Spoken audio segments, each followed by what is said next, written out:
Buenas noches, que Dios los bendiga. Nuevamente estamos reunidos. Hoy martes. ¿Qué fecha es hoy, jóvenes? Hoy es martes 14 de julio.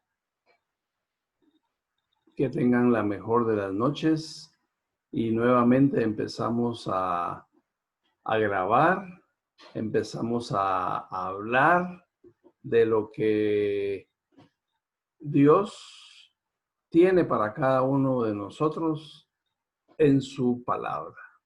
Entonces, ahorita vamos a empezar con el capítulo número 23 de los reyes de Israel.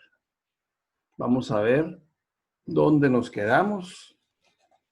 Nos quedamos en donde hicieron a David ya rey total de Israel. Por ahí nos quedamos como promesa cumplida de Dios para David, ¿verdad? Entonces hoy vamos a ver cómo Jerusalén se convierte en la capital de Israel. Y aquí quiero que miren dos imágenes. Una es como estaba en ese tiempo Israel y su construcción y cómo se conserva ahora, me imagino ya reforzada, repellada, con los arreglos para que los turistas que vemos ahí la vayan a visitar como la capital de Israel. Una historia preciosa de todo lo que pasó desde el principio de la creación con el pueblo elegido por Dios, desde que no era ni siquiera un país ni un pueblo, sino que solo era un nombre, que era Abraham. Bien, entonces vamos a ver 2 de Samuel, capítulo 5, y vamos a leer lo que nos dice el día de hoy, el versículo 6. Entonces marchó el rey con sus hombres a Jerusalén contra los jebuseos que moraban en aquella tierra, los cuales hablaron a David diciendo: Tú no entrarás acá, pues aún los ciegos y los cojos te echarán. Queriendo decir, David no puede entrar acá. Aquí era una tierra donde los jebuseos gobernaban, vivían y se valieron de este impedimento de estos hombres para que David no entrara ahí. Sin embargo, si continuamos leyendo, dice: pero David tomó la fortaleza de Sión, la cual es la ciudad de David.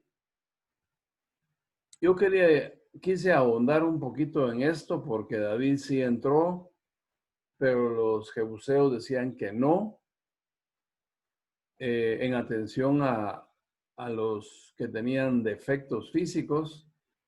Y ya para salir de la duda, pues es importante ver en la palabra de Dios qué pasó, porque no se entiende. Dicen que no entra, pero él sí entró y aparentemente no pasó nada.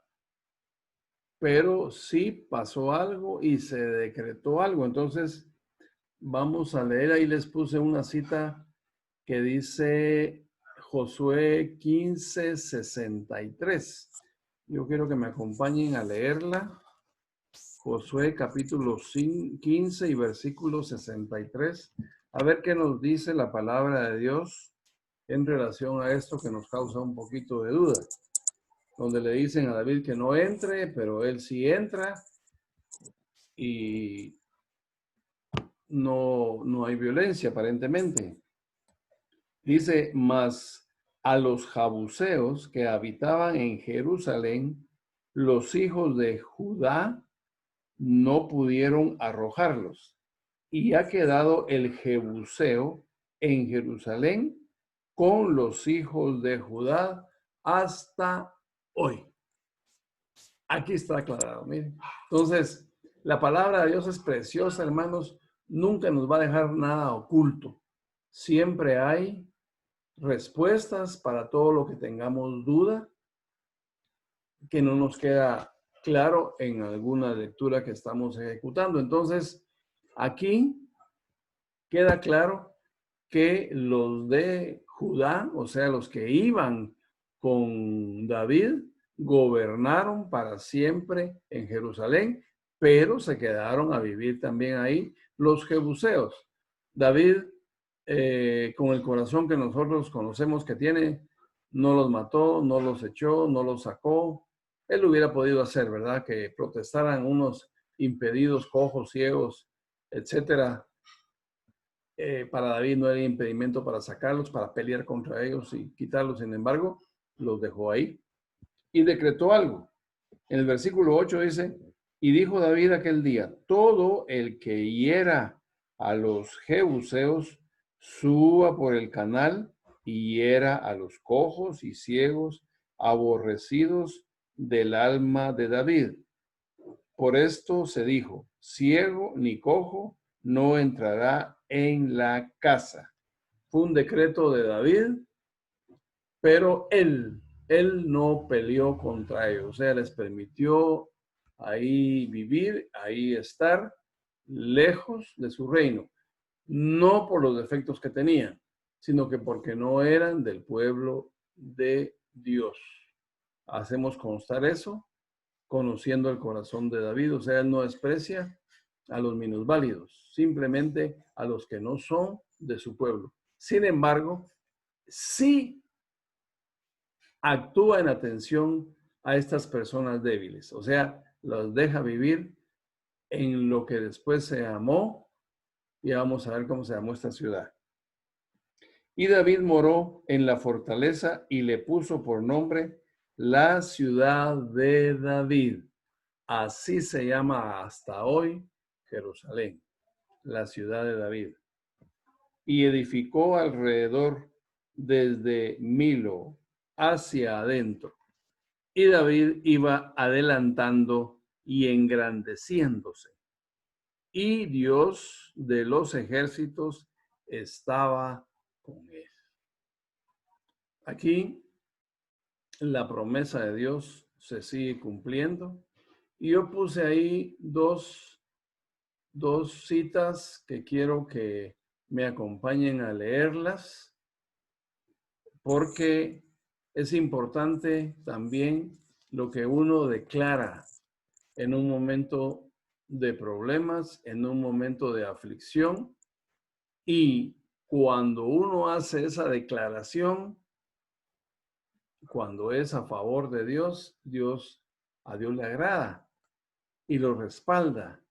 Y después el resultado es que todos lo creen y usted, por esa declaración que salió de su boca, va a tener victoria en contra de todos. Entonces leamos lo que dice Primera de Samuel 17:45. Este era el momento en el que iba a pelear David en contra de Goliat. Oiga bien. Entonces dijo David al filisteo, tú vienes a mí con espada y lanza y jabalina, mas yo vengo a ti en el nombre de Dios, de los ejércitos, el Dios de los escuadrones de Israel, a quien tú has provocado. Miren qué tremendo esto, mis hermanos. Aquí vemos cómo David confirma que Dios está con él. Vamos a leer el capítulo 18, el versículo 12.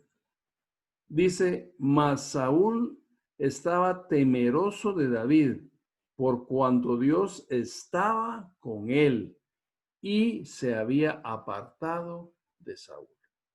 Entonces, los demás también lo creen, lo sienten.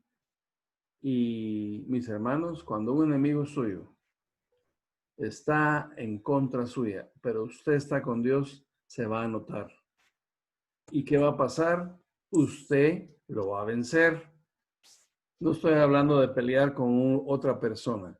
Estoy hablando de mostrar la presencia de Dios en cualquier situación difícil de su vida, donde usted va a estar confiado porque Dios está con usted y los demás van a ver la gracia de Dios en su vida. Sigamos. Aquí vemos la alianza de David con Irán. ¿Quién era Irán? Vamos a leer lo que dice el versículo 11 y el 12, siempre en el capítulo 5 de Segunda de Samuel. También Irán, rey de Tiro, envió embajadores a David y madera de cedro y carpinteros y canteros para los muros, los cuales edificaron la casa de David. Y entendió David que Dios le había confirmado por rey sobre Israel y que había engrandecido su reino por amor de su pueblo. Otra confirmación. Los que fueron en algún tiempo por ser de otro reino, probablemente enemigos, ¿verdad? Fueron enemigos de Saúl tal vez. No lo hemos leído, pero muy probablemente así fue. Le manda cosas a David y mensajeros y regalos, confirmando una unión entre los dos reinos. Aquí vemos como que alguien está firmando lo que están acordando estos dos monarcas que se mira cada uno aquí con su corona para ejemplificar lo que estamos leyendo. Entonces, mis hermanos, por eso es importante que la actitud suya sea de amor, de misericordia, de benevolencia, de favor. ¿Por qué? Porque los demás se fijan y ven en usted a alguien íntegro con quien mejor no les conviene pelearse. Al contrario, mejor se les unen, que es lo que está haciendo este rey de Tiro, ¿verdad? Los hijos de David en Jerusalén. Aquí vemos una foto, mis hermanos, de un montón de jovencitos que le nacieron a David por las nuevas concubinas que adquirió aquí en Jerusalén. Leamos lo que dice el versículo 13. Y tomó David más concubinas, dice, y mujeres de Jerusalén, después que vino de Hebrón, y le nacieron más hijos e hijas. Estos son los nombres de los que le nacieron en Jerusalén. Samuá, Sobal, Natán, Salomón. Aquí vemos un nombre del cual vamos a hablar muchísimo, mis hermanos. Vamos a hablar mucho de este hombre. Ibar, Elisúa, Nefeg, Jafía, Elisama, Eliada y Elifelet. Nombres muy raros, ¿verdad? Y difíciles de pronunciar algunos, pero todos estos fueron más hijos. Aquí estoy contando 2, 4, 6, 7, 8, 9, 10, 11 hijos más de los que ya tenía. Ya tenía otros 6 muchachitos, ¿verdad? Cuando andaba en Hebrón. Ahora tiene otros 11. Ya son 17. ¿Usted quería con 17 niños, hermano? Así está bien, ¿verdad? Vaya, gracias a Dios. Entonces, y aquí vemos que en la mayoría, con la mayoría de concubinas, tuvo un hijo nada más. Ahí vamos a ver eso después. Sin embargo, aquí lo importante es que David crece en todo aspecto, no solo en poder, en grandeza, en nombre, sino que también en familia. O sea, la abundancia que Dios le da a David es enorme. Así es que hoy, mis hermanos, benditos de Dios, y usted sabe por qué yo les digo a ustedes que son mis angelitos.